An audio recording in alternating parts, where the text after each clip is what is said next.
پاتا ہو، جس چیز سے دین کے نظام میں فرق آتا ہو، دین کا نقصان ہوتا ہو، اس چیز کو کبھی اختیار نہ۔ علامہ اقبال جیسے مفکر نے کہا کہ ہاتھ سے دے کر گر آزاد ہو ملت، ہاتھ سے دے کر گر آزاد ہو ملت، ایسی تجارت سے مسلمان کا خسارہ، ایسی تجارت سے مسلمان کا خسارہ۔ اگر ہمارا دین کا طرح روٹی کپڑا مل گیا تو ہم نے بڑا گھاٹے کا کام کیا، اور خدا کی قسم اگر جان بھی چلی جائے اور دین رہ جائے تو ہم بڑے ہی سکے ہیں۔ تو دین کو سب چیزوں پر مقدم کرو، دین کی خاطر قربانی دو، دین کی حفاظت کرو۔ میں یہ کر رہا تھا، بات بڑی دور چلی گئی کہ اللہ تعالیٰ نے ہمیں کعبے کا اور دین کا محافظ اور پاسبان بنایا۔ اللہ سب کچھ کر سکتا ہے، مگر وہ تو ہمیں دیکھتا ہے کہ یہ بھی کچھ کرتے ہیں یا نہیں۔ وہ تو ہمیں کر کے مرتبے دینا چاہتا ہے، لیکن ہماری ادھر توجہ ہی نہیں ہو رہی۔ اللہ تعالیٰ ہم سب کو سچا مسلمان بنائے۔ لوگ یہاں وہی نور پاک کو حضرت عبد المطلب کی پیشانی میں تھا، وہی نور منتقل ہو کر حضرت عبد المطلب کے سب سے چھوٹے بیٹے حضرت عبداللہ کی پیشانی میں آیا۔ حضرت عبداللہ نبی کریم علیہ السلام کے والد ماجد ہیں، نام ہے ان کا عبداللہ، لقب ہے شبیر، لقب ہے شبیر۔ سرکار تو عالم فرماتی ہیں انا بن الشبیح ہیں، میں دو شبیحوں کا بیٹا، میرے ایک باپ شبیح اللہ اسماعیل علیہ السلام ہیں اور دوسرے میرے باپ شبیح اللہ عبداللہ ہیں۔ یہ دونوں نبی ہیں۔ حضرت اسماعیل کے نبی اللہ ہونے کا واقعہ آپ ہمیشہ سنتے رہتے ہیں، حضرت عبداللہ کے نبی ہونے کا واقعہ آج کروں، اور پھر سرکار کی ولادت کے چند واقعات کرتا ہوا کھڑے ہو کر سلام کروں گا۔ عین ولادت کے وقت، ولادت کے ذکر کے وقت مکے میں دو خاندان شروع سے آباد ہیں۔ کون کون سے؟ ایک بنی اسماعیل، اسماعیل علیہ السلام کی اولاد، اور دوسرا خاندان تھا بنی جرہم۔ یہ وہ قبیلہ ہے جب کہ حضرت آدھا کو ابراہیم علیہ السلام توڑ کر آئے تھے، جنگل میں کیا باندھنے ہوئے کافر آیا تھا جنہوں نے رہنے کی اجازت دی۔ یہ دو خاندان آباد تھے۔ آگے چل کر ان دونوں میں اقتدار کی لڑائی شروع ہو گئی۔ یہ اقتدار گروپ ہے، قبیلہ جرہم کے لوگ کہتے تھے ہم پر کرے اقتدار رہے، اور بنی اسماعیل چاہتے تھے ہم پر کرے اقتدار رہے، تو لڑائیاں بھی ہوتی، اور کبھی وہ قبیلہ غالب آ جاتا، کبھی وہ آ جاتا۔ یہ کشمکش چلی آ گئی۔ ایک وقت ایسا آیا کہ قبیلہ جرہم کے لوگوں کو غلبہ ہو گیا، تو انہوں نے حسد اور تعصب اور ضد کی وجہ سے زمزم شریف کا کنواں جو تھا اس کو بند کر دیا۔ پتھر پھینک پھینک کے انہوں نے کنویں کو بند کر دیا، چشمہ زمزم بند کر دیا۔ حضرت عبد المطلب کا زمانہ آیا تو بنی اسماعیل کو پھر غلبہ آ گیا۔ حضرت عبد المطلب مکے کے سردار تھے، ان کو غلبہ دیا، تو ان کو خواب میں اشارہ اور حکم ہوا کہ چشمہ زمزم کو پھر جاری کرو اور پتھر پتھر جو دشمنوں نے گرائے ہیں نکالو۔ اس وقت حضرت عبد المطلب کے صرف ایک بیٹا تھا حارث، اور کوئی بیٹا نہیں۔ انہوں نے کنویں سے پتھر نکالنے شروع کیے، کام کا زیادہ اور کرنے والے تھے صرف دونوں، اور لوگوں نے اپنی خدمات پیش کی، مگر حضرت عبد المطلب نے کہا کہ یہ چونکہ مجھے ہی حکم ہوا ہے لہٰذا میں اور میرا بیٹا ہی کریں گے، ہم کسی تیسرے کی مدد حاصل نہیں کریں گے۔ مگر پھر بھی کام بڑا سکتا ہے، گہرے کنویں سے اتنے اتنے بڑے پتھر نکالنے۔ حضرت عبد المطلب نے پتھر نکالتے ہوئے یہ منت مانی کہ اے اللہ اگر میرے 10 بیٹے میری نگاہوں کے سامنے جوان ہو جائیں تو ایک بیٹا تیرے نام پر قربان کر۔ منت مانی، وقت گزرتا گیا، انہوں نے 5 عورتوں سے شادیاں کی، تو ان کی نگاہوں کے سامنے 10 بیٹے جوان ہو گئے۔ لیکن وقت گزرتا گیا، انہوں نے 5 عورتوں سے شادیاں کی، تو ان کی نگاہوں کے سامنے 10 بیٹے جوان ہو گئے۔ لیکن کیونکہ تفصیل زمانہ گزر چکا تھا تو وہ اپنی مانگنے کی منت کو بھول چکے۔ ان کو پھر بعد میں حکم ہوا کہ اے عبد المطلب کو جو تم نے منت مانی تھی اس کو پورا کرو اور اپنے بیٹے کی قربانی کرو۔ جب بیدار ہوئے تو بڑی غمگین تھے کہ جان سب کو زیادہ پیاری ہوتی ہے، اگر بچوں میں سے کوئی جان دینے کے لیے تیار نہ ہوا تو میں اپنی منت کیسے پوری کروں؟ بڑے غمگین تھے۔ بچوں نے کہا ابا غم کی وجہ کیا ہے؟ کہنے لگے بچوں میں غمگین ہوں اور میرا غم چکا سکتے ہو؟ بچوں نے کہا کہ ابا تم بتاؤ ہم جان بھی دینی پڑے گی تو دے دیں۔ حضرت عبد المطلب نے سارا ماجرا سنایا تو 10 نے اپنی جانوں کو پیش کر دیا۔ وہ کہیں گے ابا ہم 10 سے 10 ہی آتے ہیں، کس کو چاہو پکڑ کے ذبح کر، کوئی انکار نہیں کرتا۔ حضرت عبد المطلب بیٹوں کی پیشکش پر بڑے خوش ہوئے اور فرمایا کہ میں اس طرح نہیں کرتا، میں تمہارے درمیان پورا ڈالتا ہوں اور اللہ سے دعا کرتا ہوں کہ اس کو اللہ تعالیٰ سے دعا کرتا ہوں کہ جس کی قربانی اس کو منظور ہو اس کے نام پورا نکال۔ جو جناب پورا جو ڈالا گیا تو نام نکل آیا حضرت عبداللہ، نبی کریم کے جو والد بننے والے، ان کا نام نکلا۔ حضرت عبد المطلب تھوڑی وقت ہوتی یار کہ جب اللہ نے اس کی قربانی طرف کی ہے، باقی 9 بھائی جو تھے انہوں نے کہا ابا جان ہماری ایک بات مانو، عبداللہ کو چھپانا چاہتے اس لیے کہ ایک تو یہ ہم میں سب سے زیادہ خوبصورت، دوسری بات یہ ہے کہ جس طرح آپ کے بدن سے کستوری کی خوشبو آتی ہے اسی طرح اس کے بدن سے بھی آتی ہے اور کسی کے بدن سے نہیں آتی۔ تیسری بات یہ ہے کہ اس کا چہرہ رات کو سمجھتا ہے۔ چوتھی بات یہ ہے کہ یہ کمارا ہے اور ہم سب میں زیادہ شریف اور پرہیزگار ہیں۔ دوسرے کو دنیا کا دیکھا بھی کسی ہم نے تو بہت کچھ دیکھ لیا، ہم نے کسی کو ذبح کرو اس کو نہ یہ ہمارا چھوٹا بھائی ہے اور ہمیں یہ گوارا ہے۔ حضرت عبد المطلب کہنے لگے جب اللہ اس کی قربانی مانگتا ہے تو میں کسی اور میں نہیں مانگتا۔ حضرت عبداللہ اور حضرت ابو طالب کی ماں ایک تھی کیونکہ 5 چیزیں تھیں۔ حضرت عبداللہ اور حضرت ابو طالب حضرت علی کے وارث کے دونوں سگے بھائی، تو ان کی جو والدہ تھی ان کے بھائی یعنی حضرت عبداللہ کے ماموں نہال کو پتا چلا تو وہ بھی چول کر کہنے لگے عبد المطلب ہم تو اپنے بھانجے کو نہیں بولیں گے، تیرے اور بھی تو دوسرے بچے بھی شروع کریں۔ بڑے بڑے سرداروں کو پتا چلا عبد المطلب خدا سے بات کرو، اگر تم نے بچے کو قربان کر دیا تو یہ آگے ایک رسم چل سکے اور پھر دوسرے لوگ بھی بچوں کو بھی بچیا کریں گے۔ لو جی سارا شہر ایک طرف اور حضرت عبد المطلب بولی کٹ پکڑ کے آخر چند سمجھدار لوگوں نے یہ مشورہ دیا کہ خیبر میں ایک یہودیہ عورت رہتی ہے جو بڑی عالمہ فاضلہ راہبہ ہے، دنیا کو چھوڑ کر پہاڑوں میں رہتی ہے، عبادت کرتی ہے، آسمانی کتابوں اور صحیفوں کے پڑھنے اور جاننے والی ہے، اس کے پاس آدمی بھیجو اور اس سے اس مسئلے کا حل پوچھو۔ جو سمجھدار قسم کے آدمی سفر طے کرتے ہوئے اس کے پاس پہنچے، اس نے سارا ماجرا سن کر یہ حل پیش کیا۔ اس نے کہا یہ بتاؤ کہ تمہارے ملک میں تمہارے شہر میں سیت کیا ہے، یعنی خون بہا کیا ہے؟ ایک آدمی اگر ایک آدمی کو قتل کرتے تو قاتل کو مقتول کے ورثاء کو کیا کچھ دینا پڑتا ہے؟ تو انہوں نے بتایا 10 اینٹ۔ اس عورت نے کہا اس کا مطلب یہ ہوا کہ تمہارے علاقے میں ایک آدمی کی قدر و قیمت 10 اونٹ ہے، تو ایسا کرو ایک طرف 10 اونٹ اور ایک طرف عبداللہ کا نام چھوڑا کر، اگر نام عبداللہ کا نکلے تو 10 اونٹ اور بڑھا کے 20 اونٹوں اور عبداللہ کے درمیان چھوڑا کر، اگر پھر بھی نام عبداللہ کا نکلے تو اونٹ 30 کر دو، پھر بھی نام عبداللہ کا نکلے تو 40 کر دو۔ ہر مرتبہ ایک آدمی کی قدر و قیمت 10 اونٹ بڑھاتے جاؤ اور جب اونٹوں کے نام پورا نکلا ہے تو سمجھ لو کہ اللہ عبداللہ کے بدلے اتنے اونٹوں کی قربانی مانگتا ہے، وہ اونٹ ذبح کر دینا تو وہ عبداللہ کا بچہ بن جائیں گے، قربانی بھی ہو جائے گی، عبداللہ بھی بچ جائے گا۔ فیصلہ بڑا دل لگتا تھا اور مناسب اور معقول بھی تھا۔ یہ لوگ واپس آئے، انہوں نے آ کر بتایا تو پورا پڑھنے لگا، ایک طرف حضرت عبداللہ ایک طرف پورا ڈالا تو نام عبداللہ کا، اونٹ 20 دیے پھر بھی نام عبداللہ کا، 30 40 50 60 70 80 90 نام دے دیا، 100 اونٹ دیا تو نام اونٹوں کا نکلا۔ عبد المطلب کہنے لگے کہ میں 3 مرتبہ پورا ڈالوں، 3 مرتبہ پورا ڈالا، تینوں مرتبہ نام اونٹوں کا نکلا۔ سب لوگ کہنے لگے کہ ہے عبد المطلب اللہ عبداللہ کے بدلے 100 اونٹوں کی قربانی مانگتا ہے، 100 اونٹ ذبح کر دو کہ عبداللہ کا بچہ ہو جائے گے، قربانی بھی ہو جائے گی، عبداللہ بھی بن جائے گی۔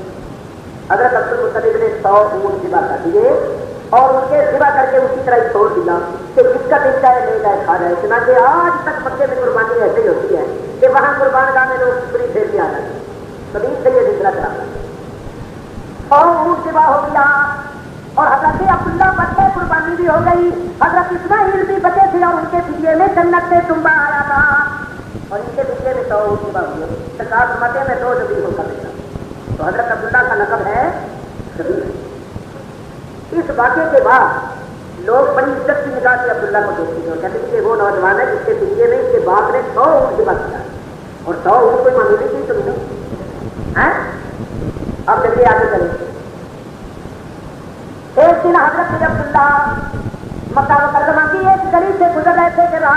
ایک عورت بیٹھی ہوئی تھی، اس کا نام تھا فاطمہ. یہ ورقہ بن نوفل کی بہن ہے، اور ورقہ بن نوفل مکے میں ایک راہب تھے جو بڑے عالم فاضل اور دنیا کو چھوڑ کر ہر وقت اللہ کی عبادت کرتے رہے. تو یہ بہن تھی ان کی، اور یہ بھی آسمانی کتابیں پڑھنے والی بڑی عالمہ فاضلہ، بڑی عبادت گزار. حضرت عبداللہ جو گزرے ہیں، اس عورت نے عبداللہ کو پوچھا، غور سے دیکھتی رہی. جب عبداللہ قریب آئے تو بات سنایا. بات سنا کے بھی غور سے دیکھا اور کہنے لگی، عبداللہ اگر تم مجھ سے نکاح کرنے کے لیے تیار ہو جاؤ تو میں اپنی پیشکش کرتی ہوں، تمہارے ساتھ نکاح کرنے کے لیے تیار ہوں. عبداللہ کہنے لگے کہ یہ میرے اختیار کی بات نہیں، یہ میرے ابا جان کے ہاتھ میں ہے، جہاں وہ مناسب سمجھے کر دیں.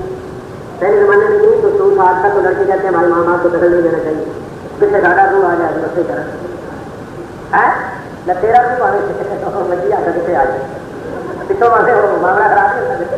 ماں باپ کو گھرانا کھلانا اصلا سو چیز ہے، تو بھی دیکھ رہے تمہیں کو جائے ٹھکانا دی ہے. تو پہلے زمانے کے بچے نیک ہوتے تھے، ماں باپ کی تابے داری فرمانبرداری کرنے والے. میرے ابا جان کے اختیار میں نہیں کرتا.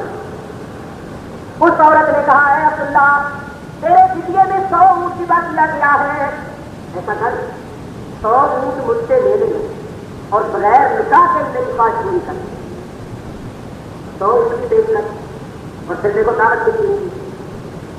حضرت عبداللہ نے کہا تو جس کام کی طرف مجھ کو بلا رہی ہے وہ حرام ہے، اور میری یہ حالت ہے کہ میں حرام کے ارتکاب سے مر جانا بہتر سمجھتا ہوں. جان دے دوں مگر حرام کام نہیں. اس سے یہ جو میں نے بات کی ہے اس سے میں نے 2 نتیجے نکالے. ایک تو یہ کہ زمانہ جاہلیت میں جبکہ زنا کاری بدکاری عام تھی، حضرت عبداللہ کا یہ حال ہے کہ کہتے ہیں کہ میں مر جانا بہتر سمجھتا ہوں حرام کے خلاف سے.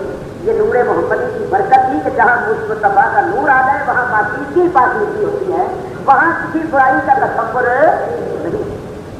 حضور کے والد ماجد کے نیک پرہیزگار متقی ہونے کی کتنی بڑی دلیل ہے. زمانہ جاہلیت میں جب کہ سمجھانے والا کوئی نہیں، اس وقت ان کا یہ حال ہے. اور دوسری بات تو ہے اس سے نکالنے وہ آگے آ رہی.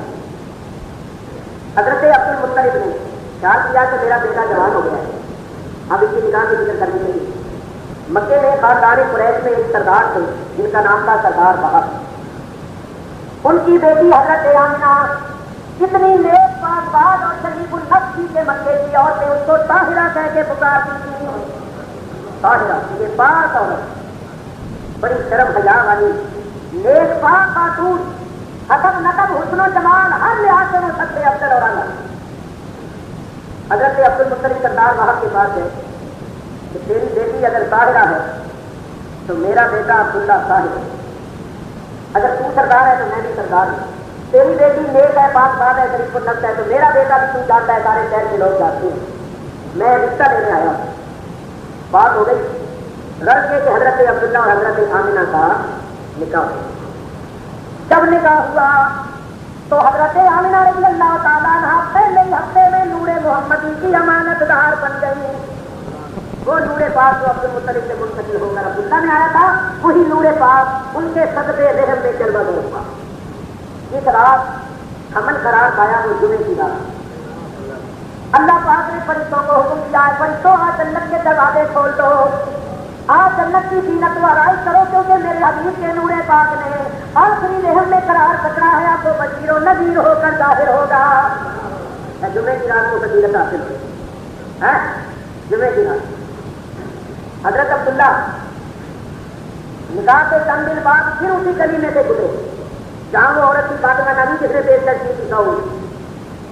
جب وہاں سے گزرے نا تو اس عورت نے پھر عبداللہ کو دیکھا تو آپ اس نے نکالے گئے. حضرت عبداللہ کہنے لگے یاد ہو گیا اس دن تو رغبت اور محبت کا یہ عالم تھا کہ 100 اونٹ کی بھی پیشکش ہو رہی تھی، اور آج نفرت کا یہ عالم ہے کہ منہ پھیر دیا. کہنے پوچھوں تو بات کیا ہے؟ گئے اور کہنے لگے فاطمہ میں وہی عبداللہ ہوں، آج تم نے مجھے دیکھ کر منہ پھیر دیا، اس قدر نفرت، بات کیا ہے؟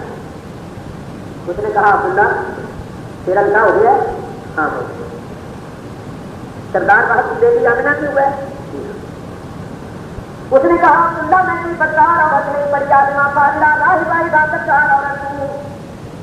بڑے بڑے سرداروں نے مجھے نکاح کے پیغام بھیجے، میں ان کو بول نہیں کی، کیونکہ میں اپنی زندگی اللہ کی عبادت کے لیے وقف کر چکی ہوں، مگر تجھے دیکھ کر میں نے نکاح کی اور 100 اونٹنی دیکھ کر تجھے کی تھی کہ جب اس دن تو آ رہا تھا تو قسم خدا کی میں نے تیرے ماتھے میں ایک چمکتا ہوا نور دیکھا تھا، تو میں علامات سے سمجھ گئی تھی کہ یہ نور ہے نبی کے آخر الزمان کا، کیونکہ یہ منتقل ہوتا ہوا چلا تھا، پہلے میرے باپ کی پیشانی میں تھا، تو میں نے دیش کا فکر یہ کی تھی کہ شاید یہ میری مراد پوری ہو جائے اور وہ نور میرے اندر منتقل ہو جائے اور نبی کے آخر الزمان کی ماں بننے کا شرف مجھ کو حاصل ہو جائے۔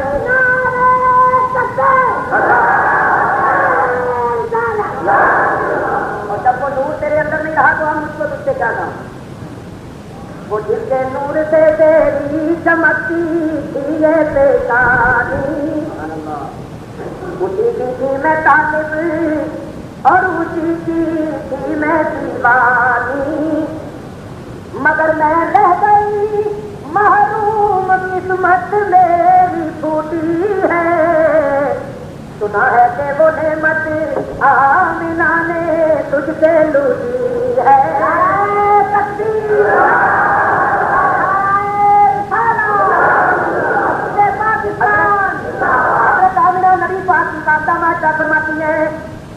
فرماتی ہے جب نور محمدی میرے جسم میں آیا تو میں نے پیچھے میں اپنا منہ دیکھا تو میرے چہرے میں عجیب چمک تھی جو اس سے پہلے میں نے کبھی نہیں دیکھی۔ فرماتی ہے میرے پسینے سے خوشبو آنے لگی، میرا بدن بھی کچوری کی طرح خوشبودار ہو گیا۔ لوگیاں حضور علیہ السلام کے والد حضرت عبداللہ نکاح کے 2 ماہ بعد کہتے 5 ماہ بعد ملک شام میں تجارت کے لیے گئے، کھجوریں خریدنے کے لیے تجارت کرتے ہوئے واپس مدینہ طیبہ میں اترے، وہاں رشتے دار لگے، مدینہ طیبہ میں اترے، اتفاق سے وہیں بیمار ہو گئے اور وہیں انتقال۔ حضرت عبد المطلب کو بھی صدمہ تھا، بھائیوں کو بھی صدمہ تھا، لیکن جتنا صدمہ حضرت آمنہ کو تھا کسی اور کو۔ ابھی نکاح کا 2 ماہ ہوئے اور شوہر کسی گھر سے تجارت کے لیے گیا اور پھر آخری وقت نہ اس کا چہرہ دیکھنا نصیب ہوا، نہ کوئی بات کرنی نصیب ہوئی۔ اندازہ کرو یہ کتنے صدمے کی بات۔ حضرت عبد المطلب حرم شریف میں جا کر سویا کرتے تھے، حضرت آمنہ فرماتی ہیں میں گھر میں اکیلی ہوتی تھی تو فرماتی ہیں کبھی کبھی عبداللہ کی یاد میں سارے گنتے گنتے رات گزر جاتے، اس غم نصیب بیوہ کے بعد کون جانتا تھا اچانک جس کی زندگی کی بہار رک چکی تھی، جس کے سر کا تاج اچانک کعبے مبارکت ہو گیا تھا، میاں بیوی کے درمیان جو گہرے تعلقات ہوتے ہیں وہ محتاج بیان نہیں۔ حضرت آمنہ فرماتی ہے رات کو جب میں لیٹتی تو غیب سے آوازیں آتی، اے آمنہ تم جانتی ہو تمہارے پیٹ میں کون ہے؟ تمہارے پیٹ میں سید المرسلین ہے، اس امت کا نبی ہے، جب وہ پیدا ہو تو اس کا نام محمد رکھنا۔ یہ غیب سے آوازیں فرماتی ہیں میرے دن گزرتے جا رہے ہیں جہاں تک کہ دن پورے ہو رہے ہیں، لیکن فرماتی ہے میری حالت یہ تھی کہ اگر کوئی مجھے دیکھتا تو وہ کبھی یہ خیال نہیں کر سکتا تھا کہ دن پورے ہو چکے ہیں، کیونکہ کوئی فوج اور فکر نہیں۔ فرماتی ہے میں نے کوئی ایسا حمل نہیں دیکھا جو فوج کے لحاظ سے ایسا خفیف ہو اور برکت کے لحاظ سے ایسا بالکل کوئی فوج فکر نہیں تھی۔ فرماتی ہے میری طبیعت حساس اور برداشت رہتی تھی، عورتوں کو ان دنوں میں جو الٹیاں خے وغیرہ آتی ہے جی وہ کچا بلا ہوتا ہے، فرماتی ہیں بالکل میری حالت کبھی ایسی نہیں تھی۔ لوگیاں مختصر کروں حضرت آمنہ فرماتی ہے دن پورے ہو گئے، حضرت عبد المطلب حرم میں تھے اور میں گھر میں بالکل اکیلی تھی، کوئی تیسرا بات نہیں تھا۔ ربیع الاول کا مہینہ تھا، 12ویں شب تھی، پیر کی شب، سارے جہاں کے پیر نے آنا تھا، پیر کی شب آدھی رات کا وقت۔ فرماتی ہے اچانک مجھے شدید درد شروع، میں گھبرائی کہ میں تنہا ہوں، پہلا بچہ ہے، کوئی دایا کوئی عورت پاس نہیں، یہ وقت کیسے گزرے گا؟ فرماتی ہیں جب میں گھبرائی تو میں نے کیا دیکھا، اچانک میری آنکھوں سے پردے اٹھ گئے، جہاں تک کہ مجھے مکان کی چھت بھی حائل نظر نہیں آتی تھی، سب کچھ آسمانوں تک میں دیکھ رہی تھی۔ ایک سفید رنگ کا اڑتا ہوا پرندہ میرے حجرے میں آیا اور اڑتے اڑتے وہ میرے جسم پر اپنا پر پھیرے، اس پر کے پھرتے ہی میری ساری تکلیف دور ہو گئی۔ پھر میں نے کیا دیکھا دیکھا کہ میرے قریب ہی ایک دودھ کا بھرا ہوا پیالہ رکھا تھا. میں حیران ہو گئی کس نے رکھی. مجھے پیاس کی محسوس ہو رہی تھی, میں نے اس کو پی لیا. اس کے پینے سے میرے اندر اتنی قوت اور طاقت پیدا ہو گئی کہ وہ گھبراہٹ اور خوف ایک دم شروع. پر پتہ پھر میں نے کیا دیکھا کہ میرا کمرہ اچانک حسین و جمیل جوان عورتوں سے بھرا ہوا. میں حیران ہو گئی بن کیا رہا. ان عورتوں کو میرے حال کی خبر کس نے کر دی اور یہ کون ہے اور کدھر سے آئی ہے. فرماتی ہیں میں ابھی اسی خیال میں تھی کہ ایک عورت آگے بڑھی اور اس نے کہا اے سیدہ تم پر سلام ہو, میں عیسیٰ علیہ السلام کی والدہ مریم ہوں. دوسری نے کہا میں فرعون کی بیوی آسرا ہوں. یہ ہمارے ساتھ جنت کی حوریں ہیں, اللہ نے ہمیں تمہاری خدمت کے واسطے بھیجا ہے.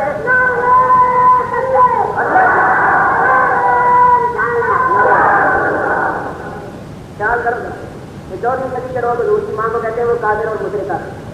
رب اس کی خدمت کے لیے جنت کی حوریں اور جنت کی عورتوں کی سردار عورتوں کو بھیج رہا. آگے چل کر میں آپ کروں گا. حضرت آمنہ فرماتی ہیں غرض یہ کہ وہ وقت قریب آ گیا جب کہ شہنشاہ ہے تو عالم نے تو حور فرمانا تھا. صبح کا وقت ہے, نہ رات ہے نہ دن ہے, درمیان کا وقت تاکہ حضور کی برکت رات کو بھی حاصل ہو دن کو بھی حاصل. جس وقت سرکار کا ظہور ہوا اس وقت کا نام ہی ہو گیا صبح صادق, سچی صبح. اور وقت کی قبولیت کا ہو گیا, جو دعا مانگی جائے اس وقت قبول ہو گئی. اعلیٰ حضرت فرماتے ہیں کہ سہانی گھڑی چمکا طیبہ کا چاند, جس سہانی گھڑی چمکا طیبہ کا چاند, اس دل افروز سے لاکھوں سلام. اللہ وہ وقت آ گیا. حضرت آمنہ فرماتی ہیں میں نے دیکھا کہ آسمان سے فرشتوں کا ایک لشکر نیچے اتر رہا تھا. جو فرشتے آتے تھے ان کے ہاتھوں میں 3 جھنڈے, ایک جھنڈا مشرق میں اور ایک مغرب میں کاٹ دیا گیا اور ایک بیت اللہ شریف پر کاٹ دیا گیا. فرماتی ہیں گھوڑوں کے ہل ہلانے اور پرندوں کے پروں کے ہلنے کی اور فرشتوں کے پڑھنے کی آواز میں اپنی کانوں سے سنتی.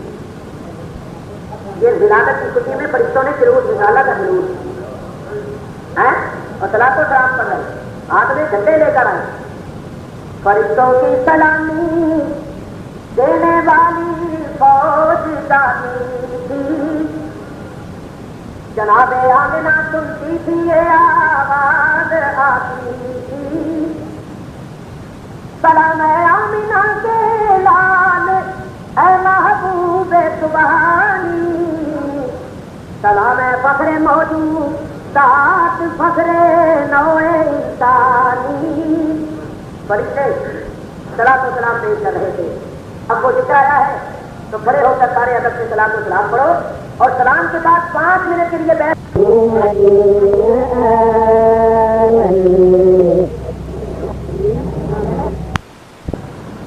حضرت آمنہ فرماتی ہیں میں نے دیکھا کہ آسمان سے فرشتوں کا ایک لشکر نیچے اتر رہا تھا. جو فرشتے آتے تھے ان کے ہاتھوں میں 3 جھنڈے, ایک جھنڈا مشرق میں اور ایک مغرب میں کاٹ دیا گیا اور ایک بیت اللہ شریف پر کاٹ دیا گیا. فرماتی ہیں گھوڑوں کے ہل ہلانے اور پرندوں کے پروں کے ہلنے کی اور فرشتوں کے پڑھنے کی آواز میں اپنی کانوں سے سنتی. یہ ولادت کی خوشی میں فرشتوں نے جلوس نکالا تھا, جلوس ہے اور صلاۃ و سلام پڑھ رہے, ہاتھ میں جھنڈے لے کر آئے. فرشتوں کی سلامی دینے والی فوج جانی تھی, جناب آمنہ سنتی تھی یہ آواز آتی تھی. سلام آمنہ کے لال اے محبوب سبحانی, سلام فخر موجود ساتھ فخر نوع انسانی. فرشتے صلاۃ و سلام پیش کر رہے تھے. اب وہ ذکر آیا ہے تو کھڑے ہو کر سارے ادب سے صلاۃ و سلام پڑھو اور سلام کے بعد 5 منٹ کے لیے بیٹھ.